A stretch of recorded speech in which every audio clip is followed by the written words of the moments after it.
angels waging war in the unseen realm. Global events fulfilling biblical prophecy. Eternal life. What lies beyond mortality?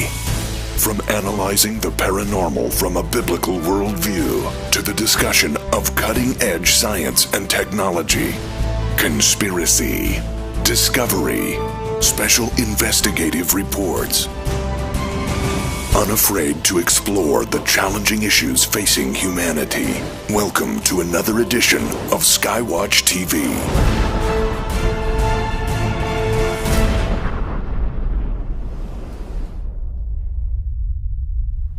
Hi folks, this is Tom Horn coming to you week 2 actually, in probably the most fantastic, most interesting conversation I can remember in a long time with my very good friends Steve Quayle and Timothy Alberino. Great to have you guys back again, Steve. Well, it's wonderful to be here, and as you know, Tom, we do like 30-minute introductions. So now we've got to get to some of the most interesting information that's out there. And again, I want to make it clear to everyone, our goal, Tom, is to not only just show that obviously there were giants in those days, we're talking about following a theme of cover-up of the true history of the world, the role that giants played, and what possibly does anyone have to gain by keeping this stuff to themselves. Well, let me show, and I just want to show a picture, and we're going to turn it over to Tim.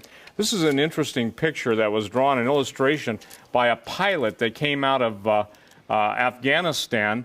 And basically, he was talking about the dead giant, this particular giant, and this was a scene that was described to him by the military. Well, after this group of Marines was pretty much murdered and, let's just say this, eaten, the point being is they had to send a specialized team in there, and the actual letter that the pilot who flew the dead giant, 2005, out of Afghanistan is incorporated in the Long Walkers book, which we're going to throw in, make available to people. Right. Yeah, we're going to be making that book available to them for free. And I think that image is also partly part of the cover. On the cover, if I was to spread this out and essentially break the book, you'd see him on the ground there dead in front of a bunch of Marines. And I also understand that there's been some some threats against the life of the pilot or something like that. Absolutely. Yeah. And Tim can attest to that, because in both Sardinia and in South America, they were always followed, and I'll let him tell. But here's the central theme. As Tim has been able to interview eyewitnesses to the extraction of the giants, both in Sardinia and South America, but it's fascinating that a lot of those elderly people are now dying, and with them their stories, and even their younger, in this case, Tim, tell the story about the guy on the raft in Lake Titicaca, because that's a good example of actual eyewitness testimony. And just before you do, for those that may not understand what we're talking about at this moment, it's this brand new documentary, actually, that Timothy Alberino lived in Peru for 10 years. Steve Quayle, the Gen 6 Productions, True Legends, the documentary film series. This is the very first entry. It's a large budget production called The Technology of the Fallen. We already knew, based on some research, some of this information in Peru that's been available for some time, but then you went there, Timothy, and some very interesting things. I mean, I think God gave you favor because you're asking officials if they ever saw giants, if there was any proof. We talked about this on the last show, and they actually give you access to the historical library, from the 1500s that have the stories, the chronicles of the conquistadors talking about these giants, right, that were in the land, and you have that in the documentary film. Exactly. Yeah, we have. And that's one of the fascinating things. People say, "Oh, there's no cover-up." Well, if there's no cover-up, then somebody explain to me why so many historians have pored over these documents in order to write the history of the conquest and have completely omitted all of this information about giants and giant bones. And the story from the historians is that, well, they disregard the bones because people were commonly mistaking mastodon bones and giant sloth bones for giant bones, which is false. That's on its face false, because in these documents, these guys are finding the heads. Mm-hmm. And there's no way anybody is going to mistake a mastodon skull with that of a human being. They're finding the heads. And not only that, the giants built villages, they built houses, they dug wells, especially in the case of the giants that landed on the peninsula of Santa Elena, which is now part of Ecuador.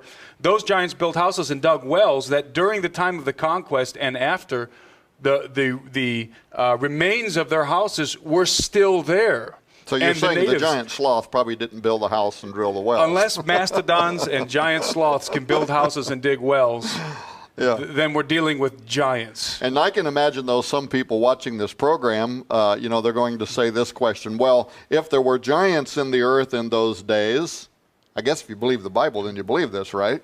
What happened to the bones? Where'd they go? Well, exactly where we've always thought that they go. Exactly what we've always thought happened to the bones is what's borne out in the historical record. In fact, there's a Jesuit priest named Pablo Jose Arriaga, very famous guy, and he came over in the early 1600s into Peru, was sent by probably the Spanish, the Catholic Church operating in Spain. And his job was to exterminate idolatry in Peru. And he wasn't alone. He was also accompanied by what were called the visitadores, the official inspectors that came from the state of Spain, from the Kingdom of Spain, were accompanying him, and they were exterminating idolatry in Peru, along with the Inquisition, which was immediately established in Lima after the conquest of the Inca. And so as Pablo Jose Arriaga is going around getting rid of the natives' idols, burning their shrines and all this, they began to realize that the natives were worshiping the giants. And they weren't just worshiping little idols of the giants, they were actually worshiping the corpses of giants. And they had the corpses enshrined. And there's a story that Pablo Jose Arriaga, along with the official inspectors, this is well documented, went into a cave, found 3 massive giants and many dead bodies around the giants, which were sacrificed to the giants. The giants were dead. It was their bodies, possibly mummified. And these giants seem to have had elongated skulls, which is interesting because the natives say that those were their progenitors. In other words, the giants were the progenitors of the natives, and the natives worshiped the giants. And these giants were massive, definitely over 15 feet tall, possibly up to 30 feet tall. They were burned. Why were they burned? Pablo Jose Arriaga and the official inspectors were exterminating idolatry. They were worshiping the giants. They burned the bones. They incinerated them. But many of the bones also went to Lima and ended up in the office of the secretary of the Holy Inquisition. We're talking about the Spanish Inquisition, so the worst kind of Inquisition, which is obviously a branch of the Vatican itself. And so, as we found in Sardinia, and as we've believed for a long time, the bones are incinerated when they're found, or they're sent to the Vatican. Well, it seems like there might be also a little bit of this Inquisition still going on, because as I understand it, while you were over there on this trip, you were followed.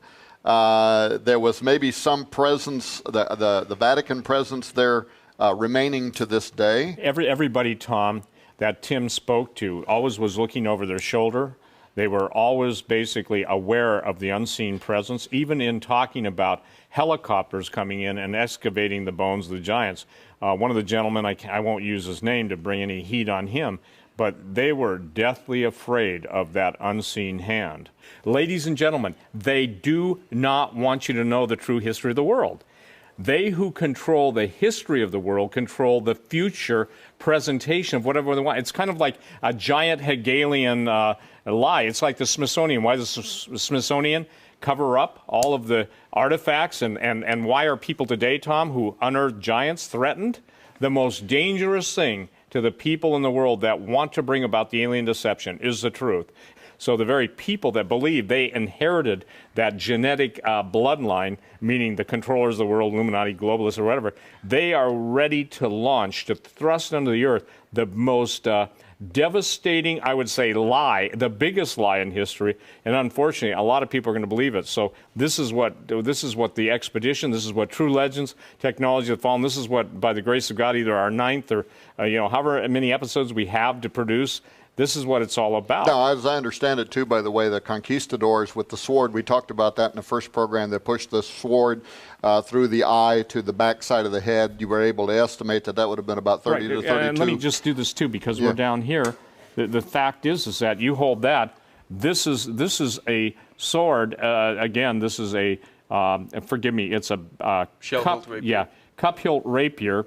And even the design of this was carried into the later sword, but 41 inches this blade is. And if you get the feel for that, you've got to understand how big the head was. The head on a 36-foot giant was 6 feet from the neck to the top of the cranium, and that was, they were also, those giant skulls were also very, very, what's the word? They were elongated skulls. And you have a friend now in Hollywood, and there's a company there. You're actually having them recreate this 6-foot tall, 40-inch wide skull, right? Absolutely, because it's really difficult for people to even embrace that. And again, when I updated Genesis 6 Giants, the second volume, I incorporated the oldest known documents that I could find, and what I found still wasn't even on the level of the accuracy of the conquistadors. So what's important for people to understand is this.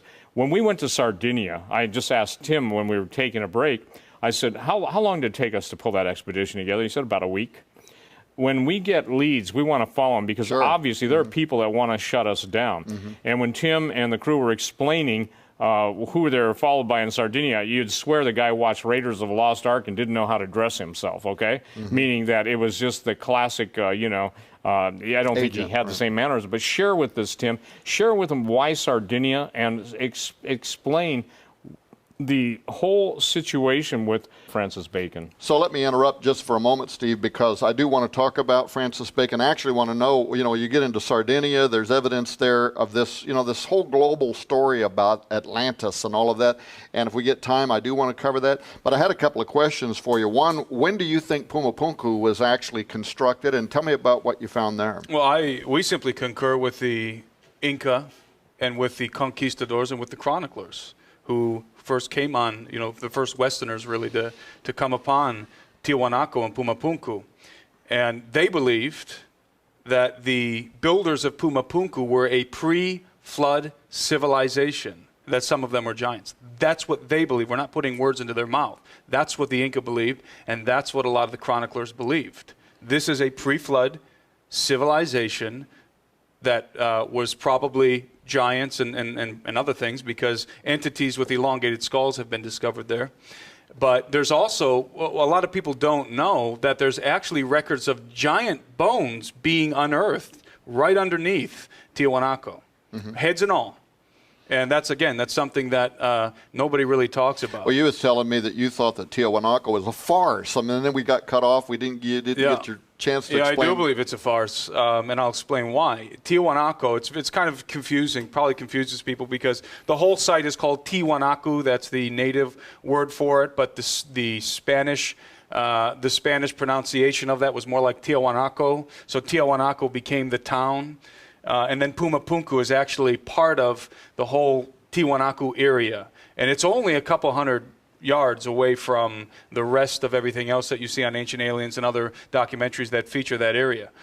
But what's interesting, and what nobody else has ever mentioned, and we couldn't believe that no one's ever pointed this out, is that at some of the famous structures in Tiwanaku, such as the Temple of Kalasasaya, which are obviously post-flood constructions and are on a completely different level than what you find at Puma Punku. A lot of people do recognize that. Puma Punku is way older than the rest of the structures that are at Tiwanaku, including the Temple of Kalasasaya. And at Kalasasaya, we were finding artifacts that seem to us to have been brought over from the Puma Punku location, which is much older, and literally staged at the Kalasasaya temple, which is post-flood for sure. And that was obviously very suspicious. Why would they do that? And when I say stage, I mean like there'd be like a bunch of sandstone blocks literally piled up on the side of the walkway with a big andesite megalithic block that belongs over at Puma Punku. Well, and I had known that many years ago they had repaired the Gate of the Sun. Part of it had collapsed. They put it. But what I didn't know, you're telling me, is they actually moved it. It wasn't there. Yeah, and they make a point to say, this is what the guides say. We were listening to all the guides that were there. They were saying that the Gate of the Sun was found here in the Temple of Kalasasaya, which is in the post-flood area of Tiwanaku. They made a point to say this was found here. But we had a guy with us, sort of an insider, a engineer from Peru, from Puno, not far away, across the border, and he told us that's a flat-out lie. Because he was young enough to be there when it wasn't there, when it was somewhere else. And he said they moved it. And he told us they've been staging things. They're moving things. Now, why are they doing it? Why are they? Here's why they're doing it. Because one of the biggest cover-up, if not the biggest cover-up, and it relates to everything. It relates to our documentary. It relates to UFOs. It relates to everything, is the reality of the pre-flood world. The reality of the world before the flood of Noah. People cannot accept it. You're saying that if they leave these artifacts where they are, there is an obvious obvious. and then an obvious newer, which is copying pre-flood the old. and post-flood. Yep. But by mixing the two together, they can confuse They're people, sowing and then they're confusion. selling an idea. Right, and they're covering up the truth. You know, the word in all of our investigations, the same thing in your research, my research, our collective research expedition, it's the cover-up. They're afraid of something, and they are totally afraid of the truth. And also in Bolivia, and I want to throw this in because it's cool, there was an announcement of a whole civilization that predated even that which you see, where and it was pyramids. Well, the government now has made it very difficult, and thank God I didn't have to go try and bail these guys out or send a team in to get them out of a Bolivian prison. But that's the thing. They will cover it up at all costs, because why? Well, right now, governments are paying big money for ancient artifacts, and someday we'll do a story, Tom, on just the artifacts in Desert Storm. You told the story on the radio program, but it's a big deal, because we're talking about ancient technology. We're not talking about the Aztec, Incan, and Mayan, whose weapons were so primitive that obviously they couldn't stand against the conquistadors. And even then, here's the deal. They'll talk about the Aztec Empire, the Mayan Empire, the Incan Empire, meaning traditional historians, and even those guys didn't admit they built all the stuff that they're credited with building. They said, we didn't build it. Take it from there. Well, I do want to ask you about Sardinia, but one other quick thing, because I'd only caught a part of this where you guys were talking about where parts of this almost looked like the stone had been liquefied in some of this construction. Yes, that's interesting. Yeah, that's in the second episode of our series. Oh, so I'm really jumping the gun. No, but that was we shot episode 1 and episode 2 during the same expedition. But it's interesting you mentioned that, because it looks like the stones in, for example, the Great Wall of Sacsayhuaman outside of Cusco were poured into place, or somehow whoever built it was able to change the molecular structure of the rock to make it softer, to mold it like Play-Doh. But talking about Sardinia, what we found at Sardinia was on the outside of a lot of the megalithic structures, there is a layer of quartz. So in other words, there's a layer of crystal on the outside of the blocks. And they used to call Atlantis the Shining City. And we were told that it was some kind of to collect the power of the sun and to use it for some kind of an energy source. But it's amazing. Everywhere we went, all the megalithic structures had quartz, were lined with quartz. So do experts that actually live there, now we're talking about educated men, educators, people that have PhDs, or they're historians, or they're whatever, that live in that area, are there any there that actually are suspicious? No, it's absolutely, you can't talk about it. But the guys that we're with, they're from Sardinia, would always joke to us about how the richest people in Sardinia are the archaeologists. I actually asked one of the guys who dug up giant bones with the municipality in Sardinia. Amazing dug stuff. them up, and we're talking 9 to 12-foot giants. I asked him, well, what did they do with them? And he looked at me and he said, the Illuminati and the Vatican buy them. Wow. And that's why they say that the archaeologists are the richest guys in Sardinia. Yeah. Because they dig them up. They deny their existence, dig them up in the background and sell them. Yeah, and of course we know that the Vatican has an interest in this worldwide. That was me and Chris Putnam going to the top of Mount Graham and finding out that that's considered to be a portal, and the Vatican was willing to fight all the way through federal court here in the United States to have a presence there. So we know that they do have that interest. We know they probably also have like bottomless pockets, right? Sure, so yeah. cash is not an issue, right? Especially when you can print it and it's backed up by nothing. Right. And the Vatican archives are notoriously known around the world. I mean, this is higher security than the CIA. So, but you also, though, in the last program, you mentioned something about Francis Bacon and some connection. And before we run out of time on this program today, I want you to say something. Yeah, the connection with Francis Bacon is basically this idea of Atlantis, because there's good there's evidence to suggest that Sardinia was Atlantis. Now, I'm not saying it was, we're not saying that unequivocally, but there's evidence that points to the fact that it may in fact have been Atlantis, the site of Atlantis. There's huge pyramids, there's massive structures there. But listen, we were at an area in Sardinia where there was tombs. They actually call some of the places the tombs of the giants. And some tourists go over there, but there's places where nobody goes. It's just fenced off. And in front of the megalithic sites, they literally have planted rows of trees so you can't see them.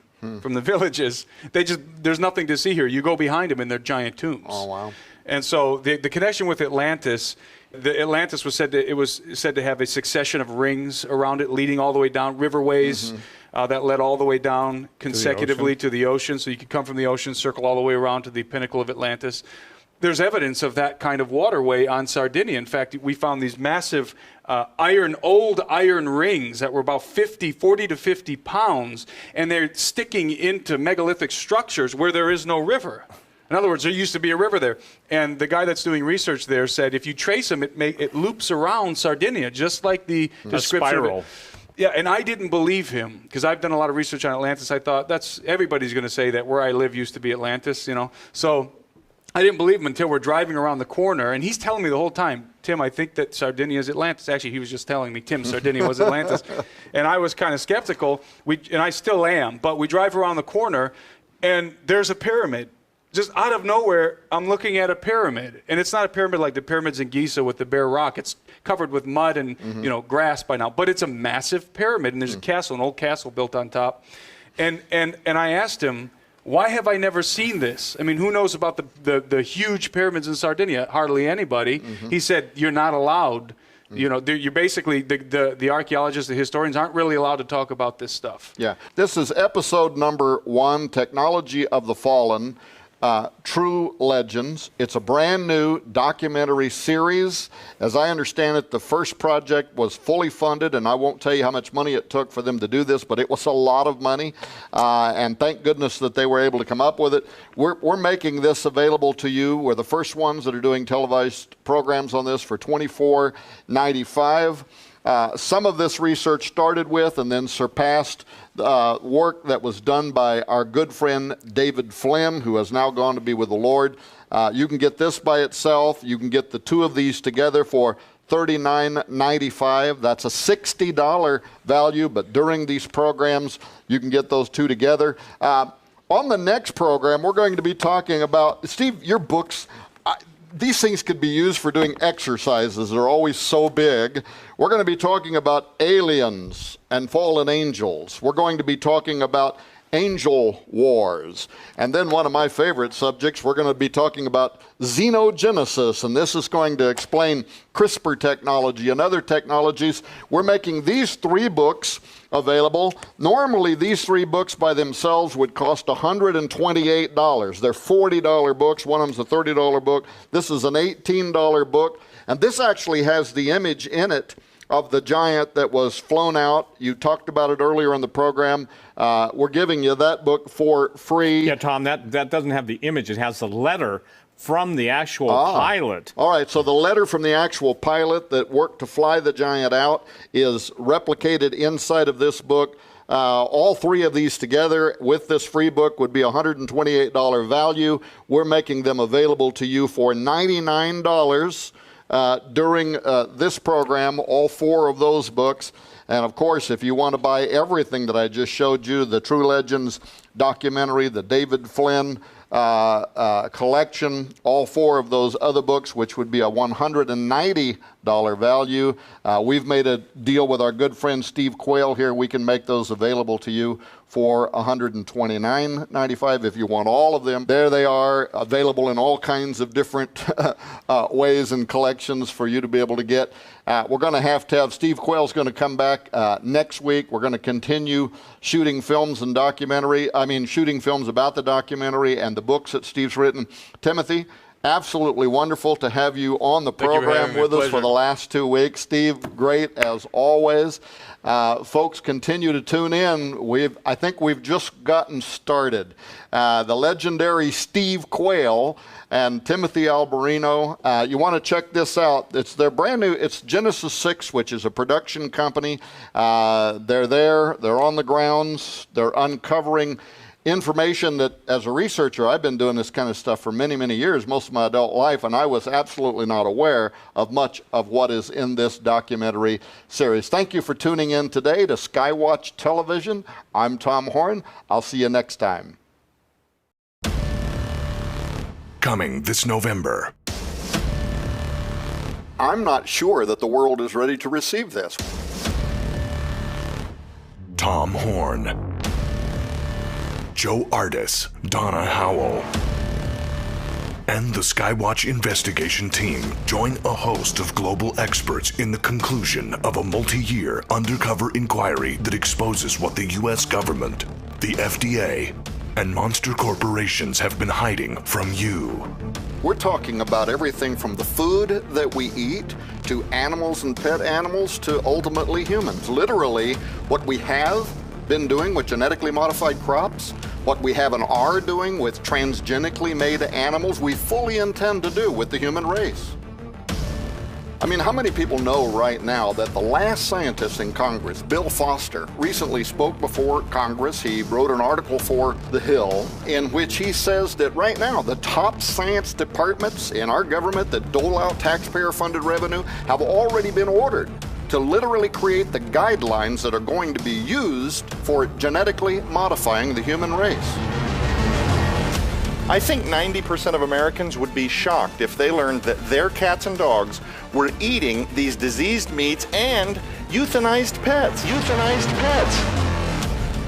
During our investigation, we were able to verify that if your pet Fluffy had been euthanized at one of these vet clinics or one of these shelters, it would be recycled into food byproducts, toothpaste, cosmetics, deodorant.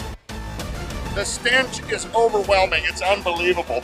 Coming in November, an unprecedented, official, and imposing undercover report that exposes what government agencies and greedy corporations are hiding about a genetic menace that is slowly, quietly, secretly killing and transforming all of creation. They have made a Faustian deal with the devil. I'm talking about our government. They have sold out the best interest of Americans to greedy monster corporations that are in their back pockets. Coming this November exclusively from Skywatch TV. Dead Pets Don't Lie. Inhuman the documentary. Survive the Future.